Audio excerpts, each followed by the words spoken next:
just stay here until it gets done. I am literally watching paint dry. No excuses.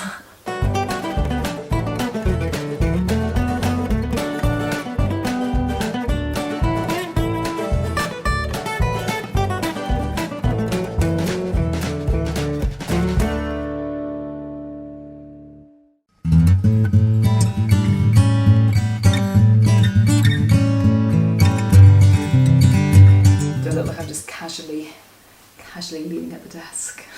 A little while ago I made the mistake of agreeing to some projects that had open deadlines. At the time always seems fantastic, you just think, oh brilliant, I've got loads of time, there's no pressure, this is great, it'll be just nice, it's just some nice work that allows me to really, nurture my creativity. I've got all this time where I can come up with something amazing. That's inevitably not the case. What usually happens is several days, weeks go by and you've not done anything, which is the situation that I found myself in today. It's got to that stage now where I think, when is this going to get done? I just keep kind of putting it off because other things become a priority. Today I'm going to basically pretty much lock myself in the studio. I've got a good supply of hot drinks, I'm going to put on some music, possibly get some snacks.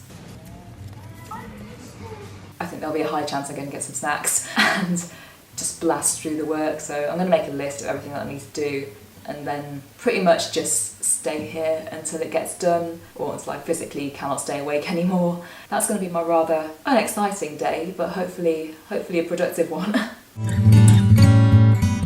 You've got to get your priorities right. Just finished a few quick website updates for a client, which means I can now move on to other important matters.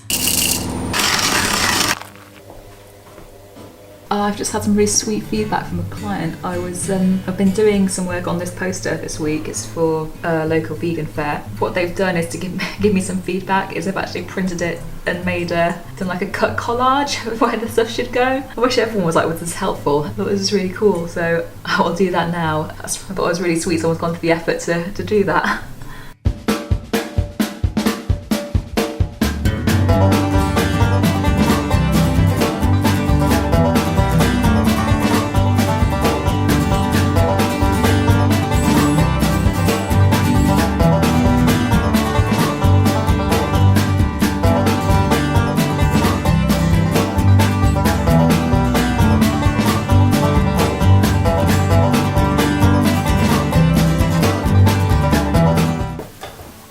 It's about 1:45 in the morning. I've got through nearly everything that I wanted to get done today. Knowing from past experience, it makes better sense to finish now, go to bed, because if I'm trying to do it now while I'm tired, what's going to happen is I'm just going to get distracted, and things that should take maybe an hour tomorrow is going to end up taking 2 hours or 3 hours now, so I think I'll go to bed. And also, I like sleep.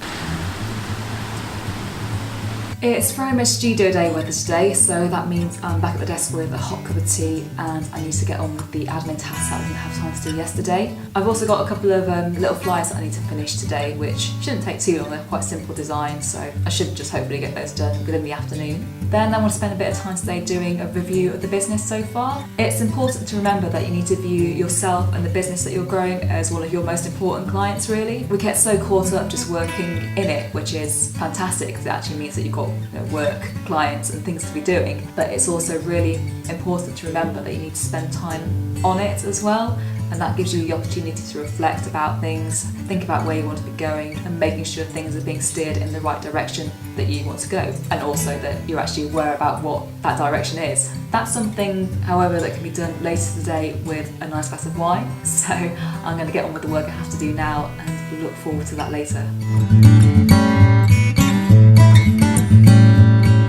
Got a bit of a Droster effect going on here, listening to Design Cuts podcast within a video for Design Cuts. It's about 10 o'clock in the evening. I've just had an email with some last minute changes, or pretty much a full content change. I think that's some more details coming through just there, to one of the flyer designs that's what I was going to be working on. As the deadline for it to go to print is within the next hour, I'm going to be doing that. Fortunately, I've not had the chance to do the business sort of planning and reflection that I was hoping to do as well, but that's kind of a perfect example of how doing stuff within your business does tend to always come before actually spending time developing it. It's kind of a thing that gets pushed aside, whereas it's actually quite important. So I think what I will have to do is just schedule in a day sometime next week just to put aside and maybe go somewhere away from the laptop just to work on that. But anyway, I've got to get on with this and I'll catch up again soon. Design sent to print with 5 minutes to spare. Get in. I might go have a little lie down now. It's been a bit of a quiet week this week. I am literally watching paint dry. That's meant that I've not had a lot of chalkboard signage to be doing. I've been doing a lot more admin and graphic design and computer-based work. I'm listening to the Design Cuts Honest Designers podcast, plug for you. I started thinking a little bit about what I could do with my social media and realising that I'm a bit rubbish at it, to be honest. I'm using the fact that it's been a bit quiet this week to do a chalkboard piece that I can use on my Instagram feed. And also it kind of ties in nicely with showing you some of the resources that I use for font references and typeface references. I was given a collection of these really lovely typeface books by a friend of mine who's a sign writer, because they're sort of vintage books. I don't know if they're in print anymore, unfortunately. This book's got an authentic book of Art Deco alphabets, and you can see there's just such amazing, gorgeous work in there. I can sort of flick through the pages of these pages, so we've got florid and unusual alphabets. Kind of such gorgeous work that you do wonder why you're even bothering, because you don't know if you're ever going to match stuff like this, but like this book I could just show you every single page and it'd be beautiful. Have this with me, some bedtime reading, and just kind of swoon over it. I don't know if you can see, but the alphabet's made of trees and animals. Just give myself a paper cut. See those gorgeous detail and flourishes. And this book is probably one of my favourites that I use all the time. The letters are gorgeous, they're not as complex as the ones in the one I just showed you, so they're more realistic for me to do on chalkboards. This cover is just so nice. In fact, I love it so much that I got it blown up and I have it framed in my hallway just so I can look at the typefaces every day as I come home. Really lovely references, lots of different styles, like that ampersand there is just amazing. A really good mixture of different typefaces, so you've got serif, sans serif and a lot more decorative ones as well. What I'm going to be doing today though, I'm going to have a go at copying the letter A of this gorgeous alphabet. I've just got a nice example of kind of more detailed flourishes and also some good block shading there as well, straight lines, so that'll help me practice kind of keeping a straight hand and getting my shading and proportions right. So hopefully that'll give me a nice thing to post on Instagram. Now I have no excuse to not post anything, because if I ever run out of ideas or don't have something, actual work that I've done for a client to show, I could just pick a letter to copy from one of these books. No excuses.